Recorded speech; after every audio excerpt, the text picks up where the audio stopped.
Quase 2 meses depois, a Polícia Civil concluiu o inquérito sobre a morte da estudante Isabelle, de 14 anos.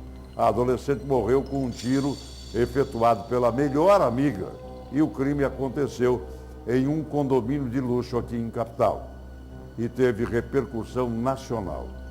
Ao vivo, o Bruno, que acompanha desde as primeiras horas desse infeliz acontecimento, que levou uma vida de uma adolescente de 14 anos, vai nos definir aqui, vai nos trazer a definição da motivação de como aconteceu o crime. É isso mesmo, Bruno? Qual foi a motivação e como é que foi o crime? Os peritos chegaram aqui com conclusão. Bruno Pinheiro no rastro da informação. Cadê o Bruno? Olá, Edivaldo, muito bom dia e bom dia a todo o Mato Grosso. Exatamente isso, esse caso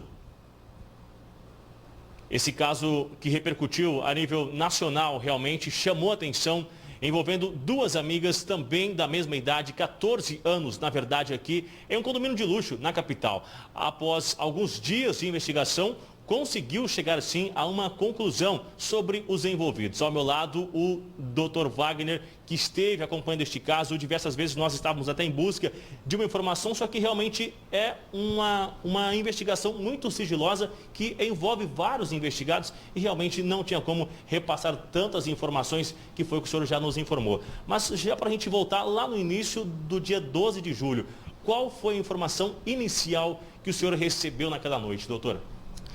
Bom dia Edivaldo, bom dia a todos. Essa é uma investigação que eu acho que eu queria iniciar falando, que é uma investigação que foi extremamente complexa, né? Que houve sim um primeiro atendimento pela DHPP, que fez todo o atendimento do local no dia. Na sequência, essa investigação foi distribuída para as delegacias competentes para a continuidade da investigação, no caso a DEA, que é a delegacia que sempre atua no caso dos adolescentes infratores. E atuamos, neste caso, no que se refere aos adolescentes, e a parte dos adultos foi tramitada para a DEDICA, né, a delegacia que apura crimes contra crianças e adolescentes. Né? Ficou sob minha responsabilidade aqui na DEA e na DEDICA ficou sob responsabilidade do Dr. Francisco Kunze. Tá? O fato, logo após a ocorrência, como já disse, houve o primeiro atendimento e com a distribuição a gente analisou a necessidade de algumas diligências complementares. Fizemos buscas e apreensões, voltamos à residência para fazer alguns exames complementares, com luminol, a fim da gente, que é um agente químico, para a gente detectar sangue em vários pontos da casa. E na sequência fomos fazendo todas as oitivas e requisitando uma série de exames periciais. Lá ainda naquela noite, houve um chamado 192, esse áudio tem um pouco mais de 15 minutos. Logo no início da chamada, até 5 minutos por volta da chamada, ele afirmava, o responsável da jovem que atirou, que era um acidente. Essa informação, ele repassaram que era um acidente. Entra como ele tentando atrapalhar essa investigação, doutor? Quanto a esse fato, o que a gente pode dizer, a polícia, ao final da investigação, concluiu, pelo indiciamento do suspeito, além de outros crimes, como a gente ontem esclareceu, também pelo crime de fraude processual. A gente entendeu que houve algumas alterações que não poderiam ter acontecido. Né? Por exemplo, foram tirados os apetrechos de arma de fogo que estavam na parte de baixo da residência, né? Que eles estavam fazendo uma manutenção da arma e havia alguns apetrechos ali. E eles foram retirados. Isso era importante, porque a polícia, quando tivesse chego na casa, tivesse visto. Isso foi guardado antes da chegada dos policiais. Né? Além disso, a arma do crime também foi tirada do local e guardada no armário. Além disso, também teve essa fala do SAMU, que conforme a gente fez a reconstituição, para nós ficou evidente que houve um tiro, um disparo ali, mesmo em todos os cômodos da casa, o tiro foi muito evidente. Né? Então a gente entendeu sim que a conduta dele, há indícios concretos de fraude processual, razão pela qual a autoridade policial indiciou ele nesse sentido. Agora, a gente também acompanhou que naquela noite ele também chegou a ser ouvido, né? A jovem que atirou não, cerca de 48 horas logo depois do que aconteceu, a jovem ela deu essa versão que seria um tiro acidental. Essa versão que ela estava pro lado de fora do banheiro, usando essa arma, a arma tinha caído no chão. Essa versão é o que a polícia chegou realmente ou essa versão não é? Qual foi a versão que a polícia chegou hoje que tem essa conclusão do inquérito, doutor? Não, a polícia chegou à conclusão que essa versão é incompatível com os fatos, ok? A polícia concluiu que a pessoa que efetuou o disparo estava dentro do banheiro, de frente para a vítima, certo? E que o case, que é a caixa utilizada para guardar a arma, bem como a outra arma de fogo, né, não estavam na cena do crime. Apenas estava na cena do crime a arma que foi efetivamente utilizada para o disparo, ok? Então, a gente chegou à conclusão, observando todas as manchas de sangue, observando a queda do corpo e observando o que estava no local do fato, a gente concluiu que é incompatível com a versão da adolescente. Agora ainda se falando em relação a as manchas de sangue que atingiram a roupa que a jovem usava naquele dia. Houve essa mudança de roupa. A investigação chegou a ter informação se ela foi orientada a ter essa mudança de roupa? Qual foi? O que aconteceu naquele momento ali? A informação que nos chegou é que após haver uma aglomeração na casa, ela decidiu ir para a casa do vizinho, onde ali permaneceu e trocou de roupa. Posteriormente, ela retornou à casa com outra roupa, né? Nós, imediatamente ao tomarmos conhecimento desse fato, fomos até a casa dessa vizinha, onde apreendemos a roupa, tá? Ela ainda estava na casa, sem ter sido lavada, e com equipamentos próprios, através também de luminol, a gente conseguiu identificar todas essas manchas de sangue que nos auxiliaram muito na investigação. Elas foram importantes para esclarecer todo esse sangue que aconteceu, o sangue que ocorreu de retrocesso da vítima, e nos auxiliou muito para entender a dinâmica dos fatos. Rapidamente, doutor, só para a gente ter uma ideia sobre o estojo. Ela subiu a escada, essa versão que o senhor repassou ontem, que ela colocou o estojo em cima de algum lugar, ele repousou ali e ela entra no banheiro com a arma na mão, porque o senhor disse que o estojo não tinha sangue, ela estando com o estojo, então o sangue haveria também no estojo, e no estojo não tinha essa marca de sangue. Então ela entra dentro do banheiro com a arma. Quanto tempo ela ficou dentro do banheiro? O estojo, o termo certo seria case, né? O case é a outra arma.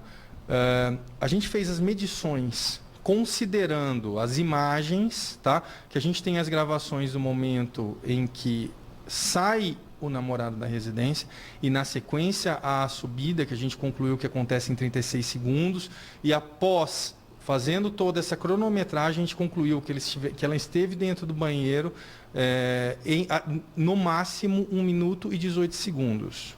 Agora, só para a gente ir já na etapa depois do crime. Hoje, a investigação chegou até quem? Responsáveis indiciados? A gente indiciou, né, 3 adultos, né, os pais, tá? A genitora, a gente entendeu que agiu com omissão de cautela no que se refere às armas. A gente entende, sim, que no local dos fatos as armas eram tratadas com muita liberdade e de fácil acesso para adolescentes. A gente vê isso como plenamente incompatível com a conduta dos pais em relação a adolescentes. Adolescentes têm curiosidade, mexem com arma. Então a gente entende que essas armas tinham que estar em local adequado, guardado. Inclusive, estavam na mesa da sala. Inclusive nós entendemos não. O Exército, quando dá autorização para atirador, eles exigem que fique as armas em local seguro e adequado. E essas armas não permaneceram. E, inclusive, na casa não havia um local seguro e adequado para permanecer essas armas de fogo. Certo. Então, agora, esse responsável, como que vai ficar, doutor? 1 ano, 5 anos? O que foi indiciado? Essa pena? Nós entendemos, né, do pai, entendemos haver indícios suficientes de autoria do pai no crime de homicídio culposo, tá, pela sua negligência e imprudência no que se refere à arma de fogo, que contribuiu para o resultado morte. Nós entendemos que ele também responde pela fraude processual. O indiciamento também ocorreu pelo crime de entregar a arma para adolescente e bem como a posse de arma de fogo, ok? Os adolescentes respondem o menino pelo crime de porte de arma de fogo, porque ele não poderia ter transportado essa arma, ainda que essa arma fosse regular em nome do pai, não poderia em momento nenhum, ele ter transportado essa arma para aquela casa, certo? O pai dele vai responder pelo crime de omissão de cautela, porque também teria que ter guardado as armas em local adequado. Então, isso já foi encerrado aqui. Agora, o que se espera em relação à semana que vem? O que deve acontecer a partir de agora? Nós concluímos a nossa investigação. Ontem nós já tramitamos esse processo ao judiciário. Agora o judiciário vai tomar as providências cabíveis.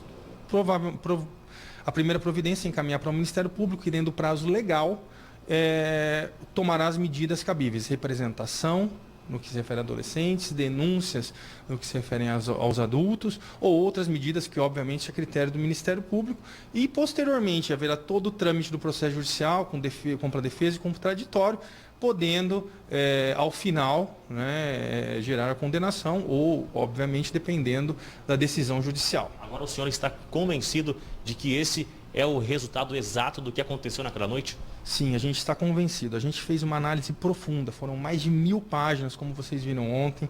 A gente analisou todas as possibilidades, né? A gente analisou todas as possibilidades e a viabilidade de cada informação que nos chegava. Todas as possibilidades foram devidamente, cautelosamente analisadas. E após analisar todo esse conjunto probatório, áudios, vídeos, que a gente confrontou, os vídeos é até interessante, a gente confrontou da casa, condomínio, a gente confrontou vizinhos, vídeos de vizinhos, a gente confrontou portaria, registros de entrada, registros de saída.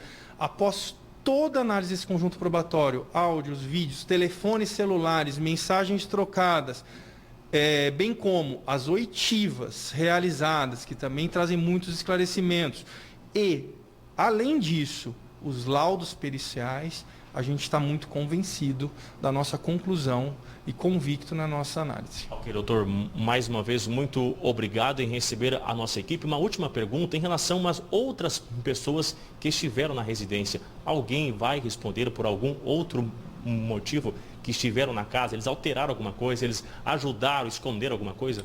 Bom,